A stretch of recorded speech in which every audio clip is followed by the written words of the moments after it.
Oh boy, once again I've made a bit of a blunder. I sat for about an entire hour playing Dredge and didn't record. Fortunately, my PlayStation 5 allowed me to record the footage on the console, so that's what you're seeing right now. It's all taken from my PlayStation 5's gallery. That way I can still upload what was done during this session. And once again, apologies for this, but hopefully you'll enjoy the approach I decided to go with so we can at least still have something to share. Now, at this point we've already made really good progress. In a sense, we're pretty much done with the story at this point. We found most of the relics and have one last place to go, the Devil's Spine. I was already familiar with the gimmicks in this island, not that I had sailed there before, but rather it was because of the videos that I searched up previously on YouTube about tips and tricks in Dredge. So yeah, I did learn a couple of things on how to navigate this place with as few issues as possible, so hey, sue me. At this moment, we're very close to unveiling all of the mysteries. Almost all of the pieces are put together. We only need to retrieve one more relic and... spoiler warning, yeah, we're not doing any of that. I really didn't want to focus on any of that in this session. With the new fishing equipment, I was eager to check on some of the pending quests I had, as well as getting more resources to upgrade the ship. I honestly felt that the most crucial thing to work on was the space. After every major upgrade, we get a couple of new space slots which would certainly make things a bit more manageable for us. I also started to use more abilities that the collector had given us. I was still sailing around anxious because I didn't remember I could teleport or repel creatures if I ever felt endangered.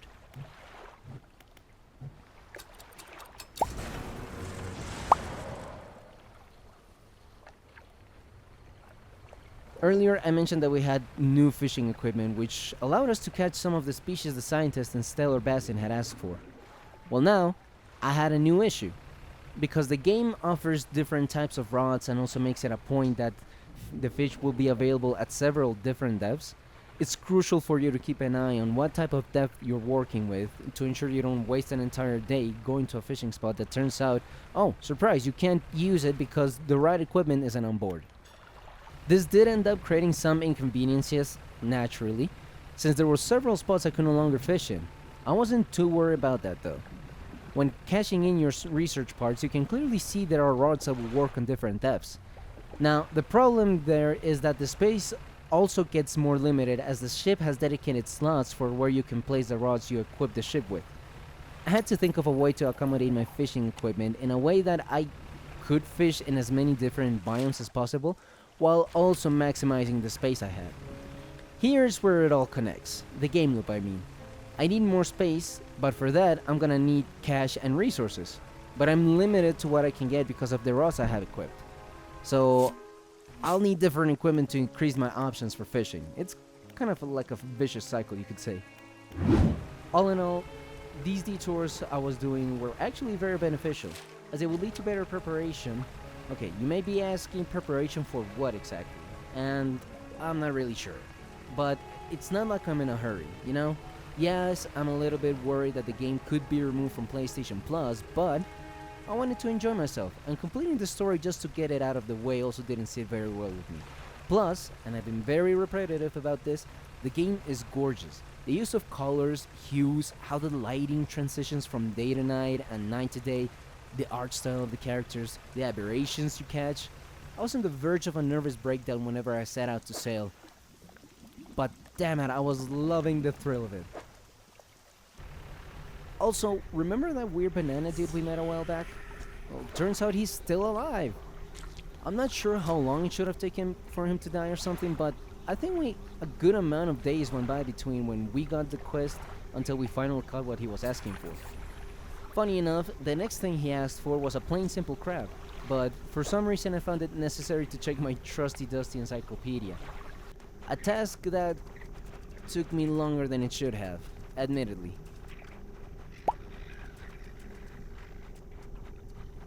I made my way back to Sterling Basin, thinking about what to do about that dog my friend found earlier. Oh yeah, I think I didn't mention this. I probably should have, but that time that my friend came over, remember? Yeah, he found the dog. And I honestly asked him to leave it there because I found it was more dangerous to bring him along with me. I mean, knowing the dangers that lurk around the game, I really didn't think it was a very good idea to have him come on board. Especially because I didn't even know what to do with the guy. Like, obviously, this is some sort of side quest, but heck, I have no clue where to go. I had no leads, so yeah. And the game actually does give me a bit of a point there, because right after I left the dog, I managed to capture a hammerhead shark, and I was really excited about selling it until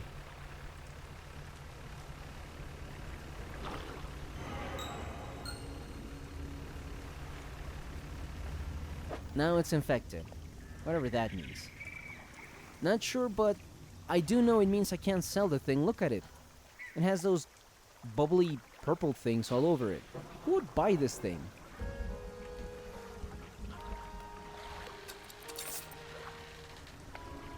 I stand corrected. Okay, but I did realize something. All those times my controller would just rumble out of the blue was because something was trying to get on board. I think it only happens when I have fishes. Not too sure there, but I assume because what else would happen, Monsters start attacking me. That doesn't happen, right? Anyway, coming back to the story at hand, I managed to collect enough cash to make some important changes. Remember those issues with the fishing equipment? Well, now we had a rod for all of the biomes. Coastal, oceanic, hadal, abyssal, you name it. Even for the Twisted Strand, and of course I also had volcanic biomes covered. I did recall the mayor saying that the Devil's Spine had an active volcano.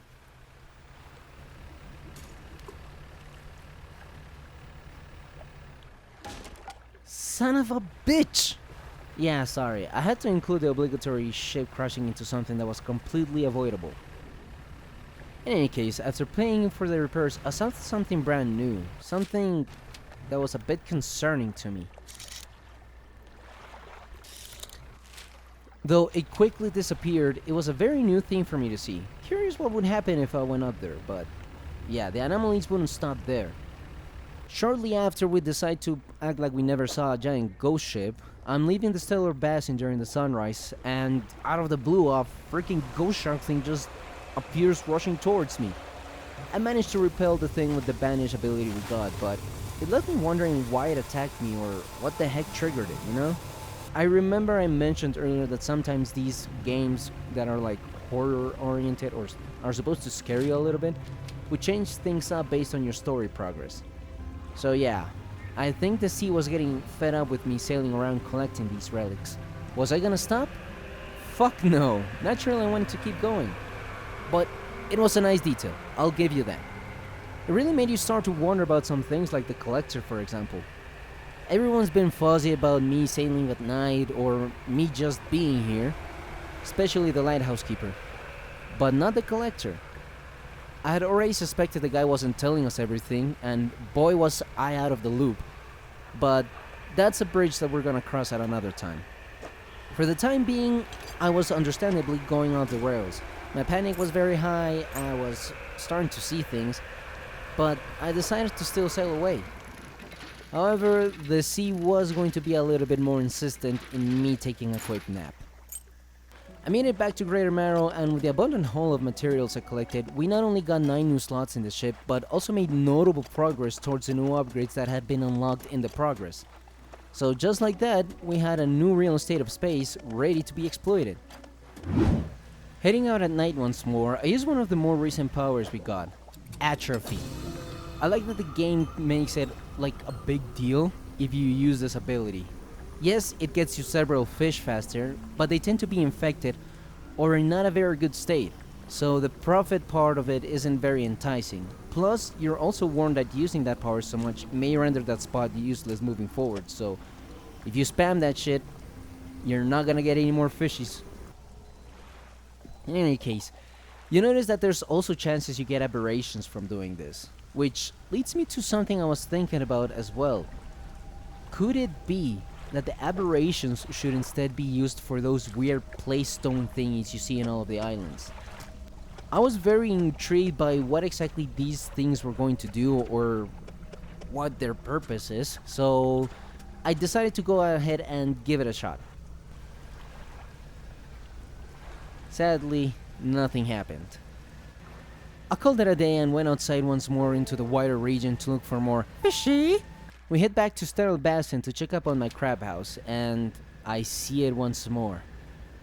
The ghost ship. I pick up what the crab house got and decide to sail straight to it. Which, yeah, sort of backfired, because in the process I ended up sailing straight into one of those white mist things that Jesus. I ended up sailing into one of those white mist things that just stalk you if you see the fuck. Which sort of backfired because I ended up sailing straight into one of those white mist things, you know, the ones that pursue you if they see you have the light on. Turns out, even if they're not attracted to you, they can still make you go crazy. As soon as I approached it, it just disappeared.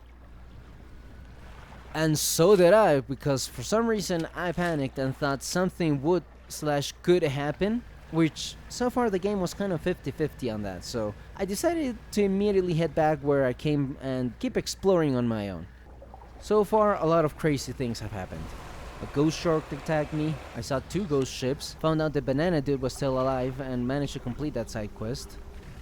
But little did I know, the biggest event was about to happen.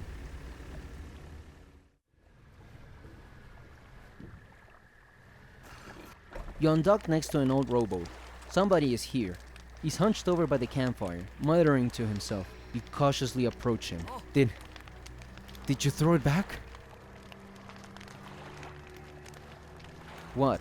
The book! Think you've mistaken me for someone else. I'm not seeing things. It's really you, isn't it? Are you okay? He turns away, wringing his hands. He speaks to the fire. It was him and his damned wife. They dredged up that old book. But something cloaked in fog followed it right through the boat. The man makes crude explosion noises and motions wide with his hands, still talking to the fire, as though pantomiming a story to a child. It spoke. It said it was coming for our breath, that we wouldn't be needing it soon. And then darkness crashed down. An age later, some of us washed up on the shore, and him still clutching that book. Throw it back, we cried, as the fog rolled ashore. We thought, surely it can still be undone. What book? Silver and Crimson, the book covered in her blood. You're not making any sense. Throw it back! The man closes his eyes, tight as he holds back tears. His voice falls to whisper. Please, the lighthouse keeper. She knows where it came from, where it needs to go. Tell me more about this book. Silver and Crimson, Silver and Crimson. He rocks back and forth, staring through the flames. What do you know about the fog? It cloaks that calamitous thing. It's evil. Haven't you felt it? What does the lighthouse keeper have to do with this? She saw it all. That ruinous day. Ask her, beg her, tell her He trails off, his face collapsing in sorrow. Holy shit, holy shit, holy shit, holy shit! I just met the old mayor of Little Marrow.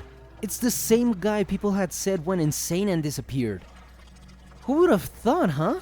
Small world, I guess. I mean, in my wildest dreams did I think this would happen.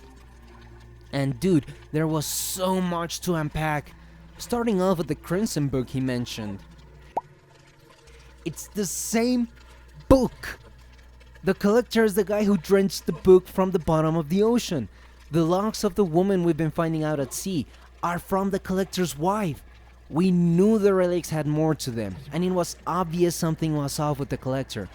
But it turns out he's the previous fisherman that worked for Greater Marrow.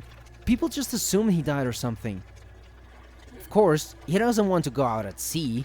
He's woken something up, and whether that thing he woke up is grateful for it or not, his life is the price for having unleashed God knows what.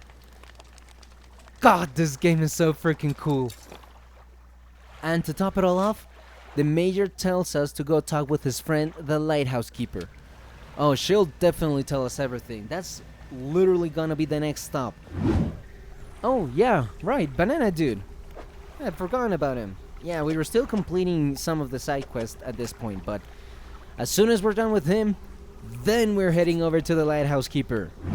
Okay, yeah, we had to sell the catch of the day, man. It was gonna go bad, and we can't have that, you know? It's always a shame to throw away good food. Okay, now we're going for realsies. Now we're gonna not see the entire conversation. See, here's the thing. I don't have the entire footage. At this point is when I noticed that my OBS had not been recording anything of what I was doing this entire time, and, well, I had already started the dialogue with the lighthouse keeper. But I did manage to record one more thing. I am an idiot! I am an idiot! Oh my god, I thought I started recording and I've been playing for like an hour here. Oh my god, guys, a lot of shit has happened. I'm still not sure how I'm gonna edit this. But yeah, thank god PS5 has a feature to save an hour's worth of gameplay, so I don't think much was lost. A lot of things happened. But yeah, in any case, we finally found the old mayor, and oh boy, he has been through it. So essentially, he started muttering a bunch of things. He gave us a lot of lore, or not lore, a lot of exposition on what has happened here. So he talked about some guy who picked up a book while he was with his wife, and ever since they got that book, it's just been downhill for everybody since then. Her wife presumably is dead. I'm imagining these are the messages in a bottle that we've been finding around. And the guy starts talking about this the silver and crimson book that this guy has, and he starts asking if we've already thrown it overboard. We have not, because we don't have it. So I'm assuming the collector is the guy that picked up the book, because I remember you talked to the collector and you asked him like, hey, what's your deal, dude? Why don't you go get all of these things you're asking me to pick up? And he's like, yeah, the sea is not happy with me, so you better do it for me. So yeah, let's see. He insisted that I should talk to the lighthouse keeper about the silver and crimson book. Let's see what she tells us. Alright, so she shudders at the very mention of the book. You're really asking me? After all this time? You know it must be returned. She looks at you with deep pity. You have to move on, for her sake as well as yours. Take control, be rid of that thing once and for all. Yeah, at this point, I was kinda tired. I'd been recording for an hour talking into a mic that didn't get any of the things that I said, and well, in terms of progress, I felt we did really good. Especially with the old mayor of Little Marrow, the things the lighthouse keeper said. I felt it was a good stopping point altogether. Now, to close out this video, I think it's worth mentioning, this is me from the future. Editing me has already completed the game, so as I write the script, I already know what the thrilling conclusion is. And if you know the thrilling conclusion, don't say anything in the comments. Let people enjoy the ride, you know? I was definitely on the verge of my seat and was really eager to see what happened next. That being said, at this point, I had a good theory on what was happening. For some reason, the collector seemed to be deemed as dead, and Greater Marrow hired me as the new fisherman. The lighthouse keeper is insisting on me to quote-unquote end it. Probably because I'm the new fisherman, and she knows we've been collecting the relics, so I think it stands to reason that she probably assumes we have the book. Now, the collector, he had us search the relics because whatever he unleashed out was out there lurking for him. As we let ourselves get tangled more into this mess, well, whatever that thing is, it starts to chase us as well. At this point, there are 3 more recording sessions that I need to sit down and edit to be able to upload to YouTube before I complete the game. So we're not there yet, but we're close to the end. In any case, thank you so much for watching. Hope you enjoyed this different approach I had. Like, comment, subscribe, all that good stuff, and see you in the next one. Bye-bye.